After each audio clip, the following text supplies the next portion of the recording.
Put God first. Put God first in everything you do. Everything that you think you see in me, everything that I've accomplished, everything that you think I have, and I have a few things, everything that I have is by the grace of God. Understand that. It's a gift. 40 years ago, March 27th, 1975, it was 40 years ago, just this past March, I was flunking out of college. I had a 1.7 grade point average.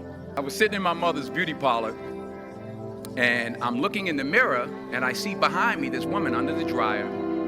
And every time I looked up, she was looking at me, just looking me in the eye. And I didn't know who she was, and I said, she said, somebody give me a pen, give me a pencil, I have a prophecy. March 27, 1975, she said, boy, you are gonna travel the world and speak to millions of people. Now mind you, I flunked out of college. I'm thinking about joining the army. I didn't know what I was gonna do, and she's telling me I'm gonna travel the world and speak to millions of people.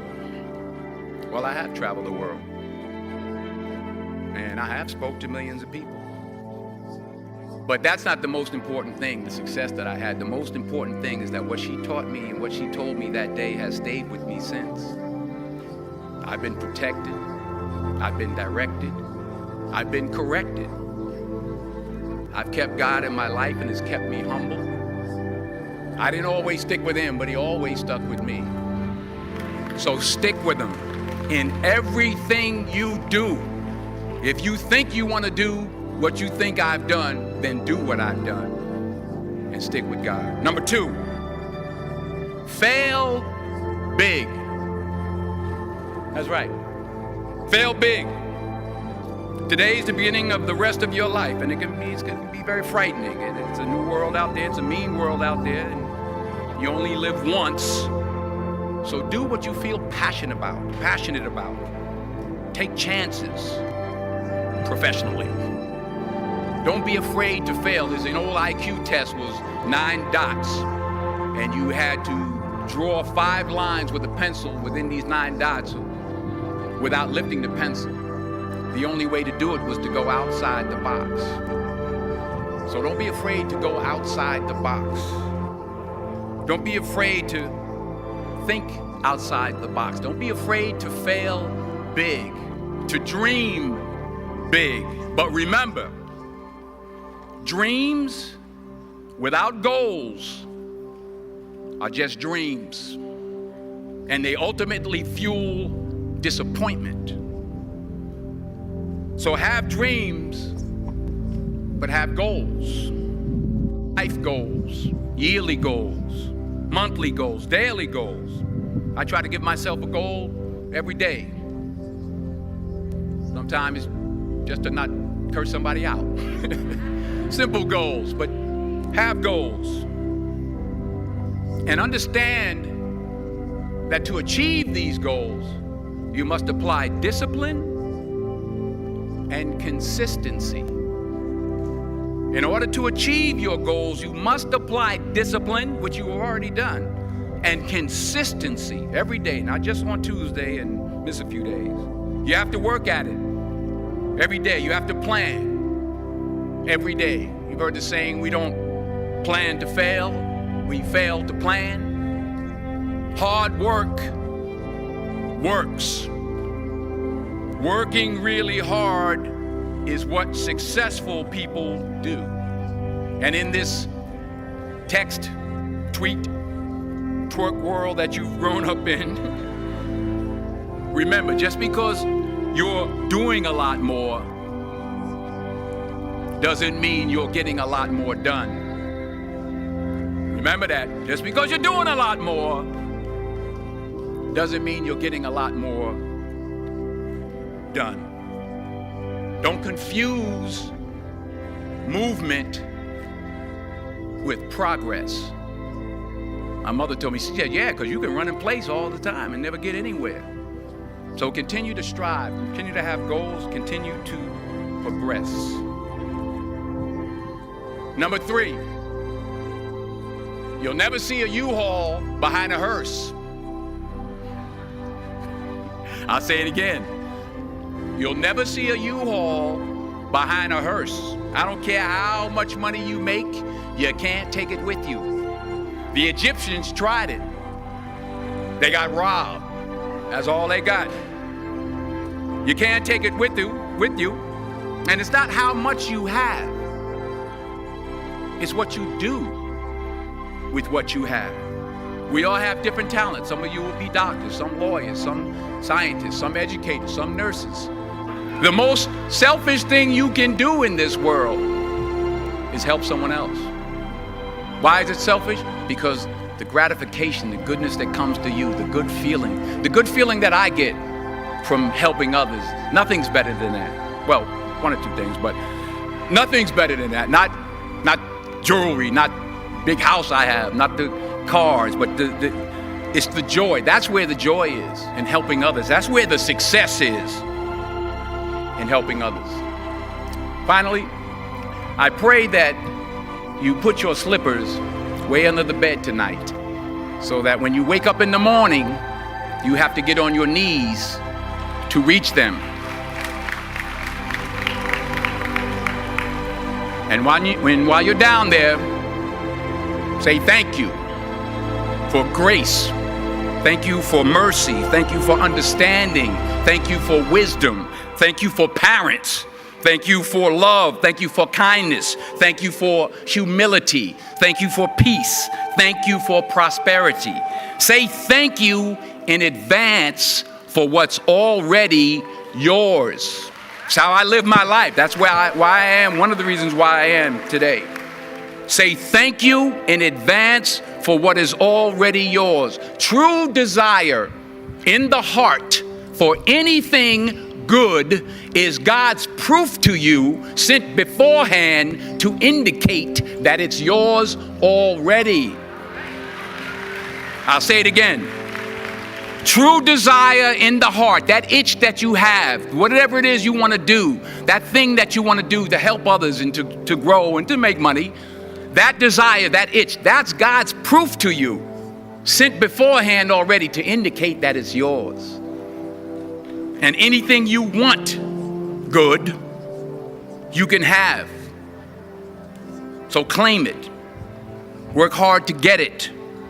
When you get it, reach back. Pull someone else up. Each one, teach one. Don't just aspire to make a living. Aspire to make a difference. I found that nothing in life is worthwhile unless you take risks. Nothing. Nelson Mandela said, "There is no passion to be found playing small and settling for a life that's less than the one you're capable of living." Now, I'm sure in your experiences in school and applying to college and picking your major and deciding what you want to do with life, I'm sure people have told you to make sure you have something to fall back on. Make sure you got something to fall back on, honey. But I never understood that concept, having something to fall back on. If I'm going to fall, I don't want to fall back on anything except my faith. I want to fall forward. I figure at least this way I'll see what I'm going to hit. Fall forward. This is what I mean. Reggie Jackson struck out 2,600 times in his career, the most in the history of baseball. But you don't hear about the strikeouts. People remember the home runs. Fall forward. Thomas Edison conducted 1,000 failed experiments because the 1,001st was the light bulb.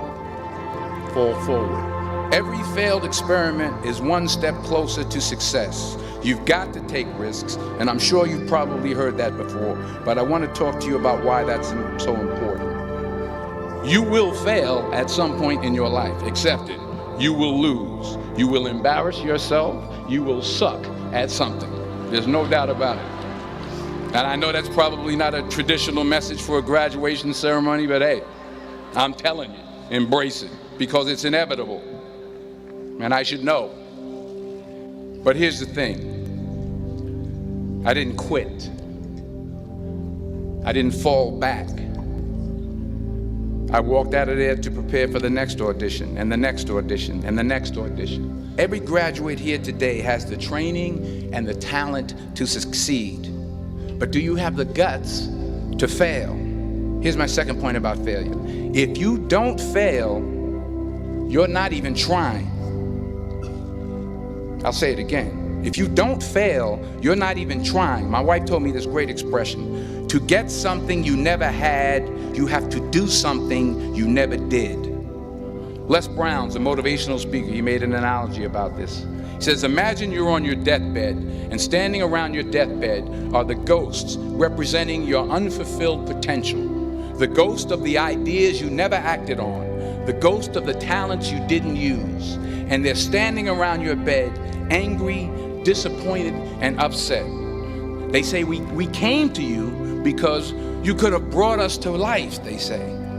And now we have to go to the grave together. So I ask you today, how many ghosts are going to be around your bed when your time comes? So the question is, what are you going to do with what you have? I'm not talking about how much you have. Some of you are business majors. Some of you are theologians, nurses, sociologists. Some of you have money. Some of you have patience. Some of you have kindness. Some of you have love. Some of you have the gift of long suffering. Whatever it is, whatever your gift is, what are you going to do with what you have? All right, now here's my last point about failure. Sometimes it's the best way to figure out where you're going. Because taking risk is not just about going for a job. It's also about knowing what you know and what you don't know. It's about being open to people and to ideas. In the course of the film, the character I play begins to take small steps, small risks. He very, very, very slowly begins to overcome his fears. And I feel ultimately his heart becomes flooded with love. And I can't think of a better message as we send you off today. To not only take risks, but to be open to life, to accept new views, and to be open to new opinions. To be willing to speak at a commencement at one of the best universities in the country, even though you're scared stiff. While it may be frightening, it will also be rewarding. Because the chances you take, the people you meet, the people you love, the faith that you have, that's what's going to define you.